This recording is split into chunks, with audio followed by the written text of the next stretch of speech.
So the new patch for the No Rest for the Wicked is right around the corner, and we got some sweet new stuff coming. Now the developers are covering most of the stuff in their showcase video. What I want to talk about is the new mechanics and the builds. First things first, the new weapons look simply amazing. The current meta build are the dual daggers and the bow with the cone shot rune. I think after the Breach release, the dual fist weapon will probably be the new meta. The wand looks nice, but I'm seeing the same problem as before, the focus.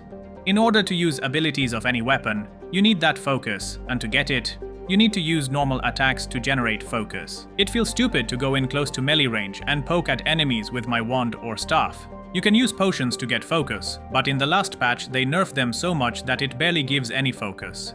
And they are quite expensive to get. Not only that, but the animation to drink the potion is quite long and annoying during mid-fight. Basically, it's not a good mechanic. It restricts the flow of an amazing combat system.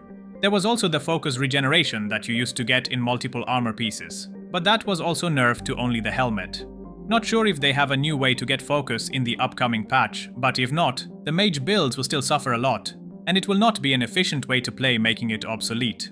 I do see some new things to get focus that I will get to in a minute, but as an idea for mage builds, I think they should give the option to get the focus regeneration to more pieces on the lighter equipment, like on the pants, gloves, armor, and maybe even shield. This way, players who want to make a mage build will have to use lighter equipment than a full-on tank armor. Or the mage weapons like staffs or wands should be able to use ranged normal attacks, similar to the bow, where those attacks don't do a lot of damage. They consume only stamina, but they generate focus from a distance. In the early stages of the game, the focus gained was pretty good, and mage builds were a blast, but currently, the mage builds feel clunky and messy. In this Breach patch, I do see some new gems. For example, chipped meteorite can be infused in any armor piece and gives focus cast decreased, but it does come with a drawback that you have to be low health. Now before I get into the new stats and build ideas, here are some things I hope they fix or address. The stats not being shown in the character menu, we have stamina regeneration but not focus regeneration. We can see the poise number, but we can't see the stagger numbers. The attack speed is also not shown. There are more stats like damage reflect, movement speed, and so on. On all of these stats, I want to have the information of how much percentage or number I have on them, in order to maximize my build more efficiently. Now, for the build variety, I can see lots of new mechanics. We have some new stats we didn't had before, like damage increase after stagger. We can make a build around the stagger stat. We also have a gem that gives 1 to 2 focus in combat periodically. I hope this will not replace the focus regeneration, and is a completely different stat as you can enhance the overall focus gain. Like I mentioned earlier, we have the chipped meteorite that gives focus cast decreased, but it does come with a drawback that you have to be low health. We can combine this with the negative effect where health drains constantly, or with the channel rune that you sacrifice health for focus. Another stat gives armor increased at full focus. I think this is a bit crazy if you can add this on heavy armor as you can make a tank mage. We also have healing increased at low focus. If this works with gain health on damage dealt, then it can potentially make you life steal even more. Another stat gives damage taken decreased while charging. There are so many ways to improve the charge attacks, but decreasing the damage, in my opinion, is not a solution. We need a way to not get interrupted or stagger during the charge. Maybe a stat like, your next charge attack can't be interrupted after a successful parry or after a successful dodge. This would have been better, in my opinion, as no matter how much defense or health or damage taken decreased you have, if you can't efficiently get those charge attacks, then it's more efficient to just use normal attacks. Nobody will choose to waste time charging an attack that can potentially be interrupted over just hitting 2 times with normal attacks. And now we have probably the biggest mistake ever, hunger increased. I got to take a second to gather my thoughts on this one. I'm not sure they really understand how bad this mechanic is. Let me summarize it a bit. In No Rest for the Wicked, the food system acts as your primary way to heal. Basically, food is your health potion. However, food is a hassle to manage. Crafting it requires gathering lots of ingredients, especially one specific herb, that's critical for most recipes. On top of that, if you use your food during a fight and then die, you don't get it back after respawning. This means you have to waste more time grinding for ingredients just to have a chance at trying again. Previously, food had a short cooldown between uses, but you could theoretically spam as many healing items as you had in your inventory to survive a tough fight. Now, the developers introduced this new hunger mechanic that limits how much food you can eat, but removes the cooldown between bites. On paper, it sounds balanced, but in practice, it introduces major problems. First, if you want to take on a boss at a lower level, relying on smart play and lots of healing to overcome the difficulty, the hunger system completely blocks that strategy. Even if you manage to farm enough food, you're still capped on how much you can heal during the fight. It punishes players who want to challenge themselves or progress faster through skill and preparation. Second, it punishes learning. In most games, boss fights involve a trial and error process. You fight, you die, you learn the patterns, and you get better.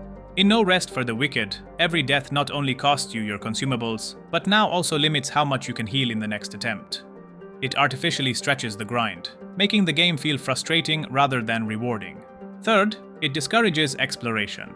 In tough areas full of enemies, players used to rely on carrying plenty of food to survive unexpected encounters. Now, if you run out of hunger room, you are forced to retreat to town or risk death with no ability to heal, making exploration feel tedious and high risk in a bad way, instead of exciting and rewarding. In short, the new hunger mechanic doesn't just tweak difficulty, it removes player freedom, makes natural learning feel punishing, and slows down exploration by adding unnecessary limits to healing.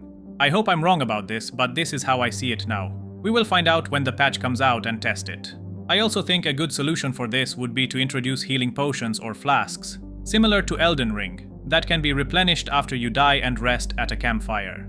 They could still keep the food system for healing as well, but food would mainly give buffs on top of health. That way, both systems could work together without making healing feel too limited or clunky. Let's move on to the next new stats. We have attack speed increased based on durability. This could be a build where you intentionally don't repair your gear, and probably end in a situation where you get insane attack speed only for a short duration until your weapon breaks. We also have damage increased after fatality. Now this fatality stat, I got no idea what it is, so we will have to wait until the patch is out. We now have some rune-based stats. Damage increased after rune attacked, and movement speed increased after rune attack. So this will probably be good for a big damage mage where we can spam the abilities. But at the same time, the cone shot from the bow might be insanely overpowered with this stat. We also got this gain focus on fatality. I'm really curious what this fatality is. Next we have damage increased after sprinting. This sounds incredibly good for dual daggers builds, or as we see here, the new fist weapons. And that's pretty much all the new stats I could find hidden throughout the trailer.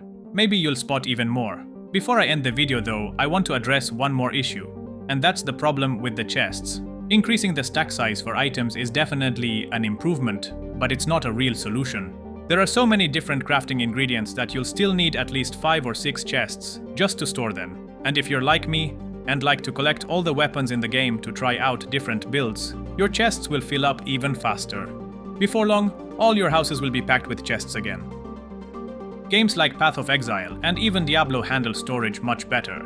Instead of cluttering everything with individual chests, they use a system where you have one stash with multiple tabs. A good solution here could be letting players buy chests, but then upgrade them to have multiple storage tabs. That way, you could finally decorate your house with other items instead of stacking chests everywhere. And if decoration items, like beds, flowers, or tables, gave specific buffs, it would feel even more rewarding to invest in building and decorating a home. Enshrouded, for example, does a great job of this by giving players increased buff duration based on their home's comfort level. And that's it. If you liked or found this video informative, consider subscribing. And if you have any questions, leave them in the comments.